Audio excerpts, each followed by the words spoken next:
1.5 वर्षापासून फरार खुनाचा आरोपी जेरबंद.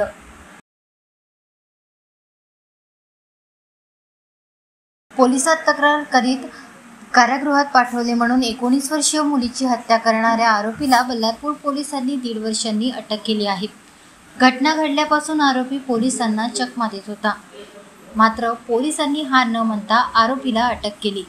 2021 रोजी 19 वर्षीय अनामिका उर्फ रक्षा कांबेच्या तक्रारीवरून 29 वर्षीय सिनू उर्फ आकाश दहागावकर राहणार महाराणा प्रतापवाड बल्लारपूर याला अटक करीत पोलिसांनी कारागृहात पाठवले होते. 2024 मध्ये कारागृहातून बाहेर आल्यावर सिनूच्या मनात अनामिकाबाबत राग होता.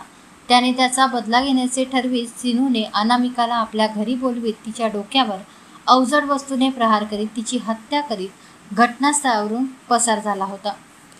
बल्लारपूर पोलिसांनी खुनाचा गुन्हा दाखल करीत आरोपीचा शोध घेतला. मात्र सिनू पोलिसांच्या हाती लागला नाही. घटनेपासून आजपर्यंत आरोपी विविध राज्यात ठिकाण बदलवीत लपून राहत होता. बल्लारपूर पोलीस स्टेशनमध्ये प्रभारी पोलीस निरीक्षक म्हणून विपिन इंगळे यांनी पदभार स्वीकारत अनामिका कांबे हत्याकांडातील आरोपीला तात्काळ अटक व्हावी यासाठी सूचना व मार्गदर्शन केले. 2024 मध्ये पसार झालेल्या सिनूच्या अटकेचा दिवस 2025 मध्ये उजाडला. आरोपी हा तेलंगणामधील आपल्या नातेवाईकांकडे येणार असल्याची माहिती पोलिसांना मिळाली.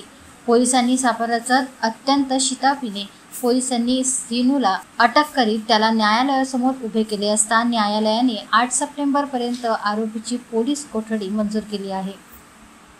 दिनांक 16/2/2024 रोजी पोलीस स्टेशन बल्लारशा येथे 194/24 कलम 302 नुसार गुन्हा दाखल झाला होता. यातील आरोपी याने त्याचेच प्रियसीच्या डोक्यात कुठल्या तरी वस्तूने मारून तिचा हेड इंजुरी करून तिचा जीव घेतला होता आणि तिचा खून केला होता. तेव्हापासून हा आरोपी फरार होता. आम्हाला काल दिनांक रोजी अशी गुप्त बातमीदारावर माहिती मिळाली की सदर आरोपी इसम त्याचं नाव आहे सिनू उर्फ आकाश दहागावकर हा त्यांच्या नातेवाईकाला भेटायला येणार आहे. तर सदर माहिती आमच्या DP पथकाला मिळाली. त्यांनी त्या संबंधाने एक ट्रॅप सापळा रचला आणि त्याला आम्ही आज ताब्यात घेऊन त्याला त्या सदर गुन्ह्यामध्ये अटक केली आहे. त्याने सदर गुन्ह्याची कबुली दिली आहे आणि त्याला आज रोजी कोर्टात पेश करून ते सध्या तो PCR मध्ये आहे. त्याचा दिनांक 8 तारखेपर्यंत PCR मिळालेला आहे. तरी पुढील तपास आम्ही करून सदर आरोपीविरुद्ध दोषारोपपत्र कोर्टात टाकण्याची तयारी आहोत.